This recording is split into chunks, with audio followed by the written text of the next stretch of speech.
तो चलिए आज के इस विश्लेषण में हम सीधे मुद्दे पर आते हैं। आज हम हजारों साल पुराने एक ऐसे फ्रेमवर्क को अनपैक करने वाले हैं जो ऊर्जा यानी एनर्जी के संतुलन के जरिए धन और स्थिरता को अट्रैक्ट करने का एक बिल्कुल ही प्राचीन रहस्य है। ये कोई आम बात नहीं है, बल्कि एक ऐसी डीप नॉलेज है जिसे एंशिएंट टेक्स्ट में बहुत ही गुप्त रखा गया था। कोशिश तो सभी करते हैं, है ना? पर ये सोचना सच में बहुत इंटरेस्टिंग है कि आखिर क्यों कुछ लोग बिल्कुल आसानी से सफलता की सीढ़ी चढ़ते चले जाते हैं, प्रॉस्पेरिटी उनकी तरफ खींची चली आती है, जबकि कुछ लोग लाख कोशिशों के बाद भी बस स्ट्रगल के एंडलेस लूप में फंस रह जाते हैं।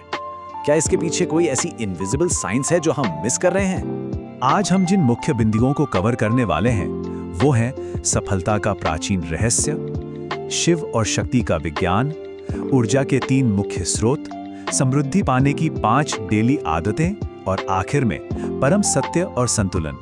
तो शुरू करते हैं। हिस्सा 1, सफलता का प्राचीन रहस्य, यानी एक ऐसा ढांचा जो मॉडर्न सोसाइटी से लगभग छिपा हुआ ही रह गया। अब देखिए, यहाँ एक बहुत क्रूशियल पॉइंट है। जब हम फेमिनिन एनर्जी या शक्ति की बात करते हैं तो इसका मतलब सिर्फ किसी फिजिकल जेंडर से नहीं है, बिल्कुल नहीं। ये असल में ब्रह्मांड की वो रिसीविंग पावर है जो क्रिएटिविटी और नरिशमेंट से जुड़ी है। ये उसमें दी गई किसी भी चीज को मल्टीप्लाई कर देती है।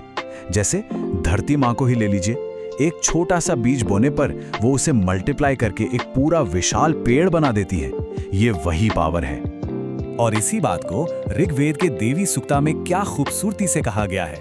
एक श्लोक है जिसका अर्थ है, मैं ही धन और समृद्धि को इकट्ठा करने वाली हूँ। मतलब आज के कॉन्सेप्ट्स आने से हजारों साल पहले ही हमारे प्राचीन ग्रंथों ने इस एनर्जी को ब्रह्मांड की अल्टीमेट वेल्थ गैदरर मान लिया था। क्या बात है। अब आते हैं दूसरे हिस्से पर, साइंस ऑफ शिवा एंड शक्ति। चलिए देखते हैं कि ये यूनिवर्सल एनर्जी एक्चुअली काम कैसे करती है। ये टेबल सच में बहुत फैसिनेटिंग है। इंसानी शरीर में नेचुरली दोनों तरह की एनर्जीज होती हैं। लेफ्ट साइड में आइडा नाड़ी है जो ठंडी, इंट्यूटिव और रिसेप्टिव फेमिनिन एनर्जी को दर्शाती है, और राइट साइड में पिंगला नाड़ी है जो एक्टिव, हीट प्रोड्यूस करने वाली और अग्रेसिव मैस्कुलिन एनर्जी है। ये दोनों चैनल्स हमारे ही भीतर मौजूद हैं। इस लॉजिक को बिल्कुल प्रैक्टिकली समझिए। जैसे लाइट जलाने के लिए एक पॉजिटिव और एक नेगेटिव वायर का जुड़ना बहुत जरूरी है ना? ठीक वैसे ही अगर कोई दिन रात सिर्फ अग्रेसिव एक्शन में लगा रहे और उसमें रिसेप्टिविटी यानी चीजों को ग्रहण करने की क्षमता ही ना हो, तो ये वही बात हो गई कि एक बंद मुट्ठी से कुछ रिसीव करने की कोशिश की जा रही है। चाहे जितनी वेल्थ अट्रैक्ट हो रही हो, मुट्ठी बंद होगी तो कुछ नहीं मिलेगा। मनुस्मृति का ये वर्स इस पूरे कॉन्सेप्ट को ब्रिलियंटली समराइज करता है।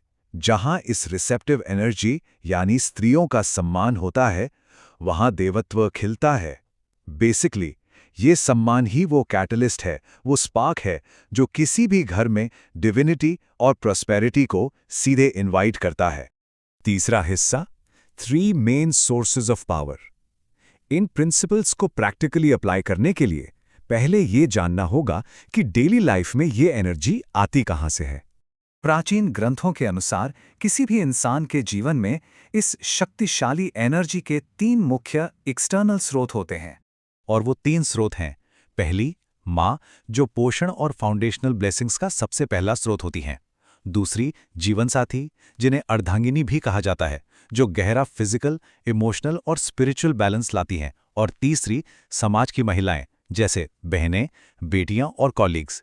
जब इन तीनों स्रोतों का दिल से सम्मान होता है तो असल में हम ब्रह्मांड की प्रचुरता के नेचुरल फ्लो के साथ अलाइन हो रहे होते हैं। और इंटरेस्टिंग बात यह है कि मॉडर्न साइकोलॉजी भी इस बात का सपोर्ट करती है। देखिए, एक खुश और सम्मानित पार्टनर एक साइकोलॉजिकल सेफ्टी शील्ड की तरह काम करती हैं।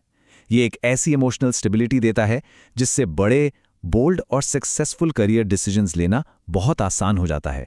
तो चलिए अब उस हिस्से पर आते हैं जिसका बेसब्री से इंतजार था। हिस्सा 4, 5 डेली हैबिट्स फॉर प्रॉस्पेरिटी। ये इन एनर्जी प्रिंसिपल्स को अप्लाई करने का हमारा स्टेप बाय स्टेप गाइड है। ये रहा हमारा हाई लेवल रोड मैप। 5 आदतें: माँ का आशीर्वाद लेना, पार्टनर को लक्ष्मी रूप में सम्मान देना, शुक्रवार की लक्ष्मी साधना, ब्रीदिंग मेडिटेशन और घर की शुद्धता।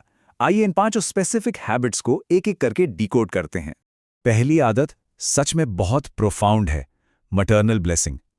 रोजाना माँ के चरण छूना, झुकने से ईगो बिल्कुल कम हो जाता है और दिमाग इंस्टेंटली एक ऐसी रिसेप्टिव स्टेट में चला जाता है जो पॉजिटिव एनर्जी को एब्जॉर्ब करने के लिए तैयार होती है। अगर माँ अब इस दुनिया में नहीं है तो ध्यान में मेंटली उनका आशीर्वाद लिया जा सकता है। असर बिल्कुल वही होगा।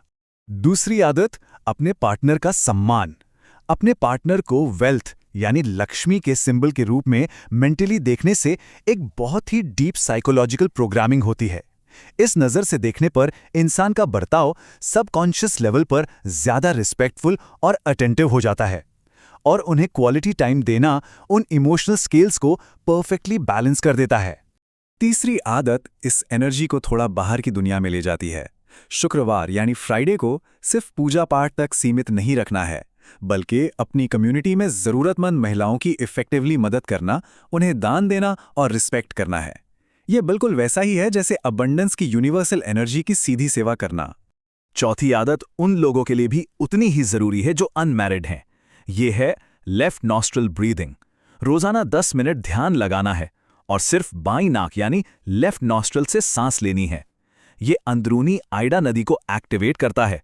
एक कूल सिल्वर एनर्जी को विजुअलाइज करने से इनर इंट्यूशन और रिसेप्टिव पावर इमीडिएटली बूस्ट होती है। और पांचवी आदत, घर को शुद्ध रखना। ये हैबिट हमें याद दिलाती है कि ये एनर्जी नेचुरली उन्हीं जगहों पर खींची चली आती है जो प्यूरिटी, ब्यूटी और पॉजिटिविटी से भरी हों। खास करके घर का नॉर्थ ईस्ट कोना बिल्कुल साफ होना चाहिए। घर में ताज़े फूल, अच्छी खुशबू और पॉजिटिव म्यूजिक का होना इस एनर्जी फ्लो को लॉक कर देता है।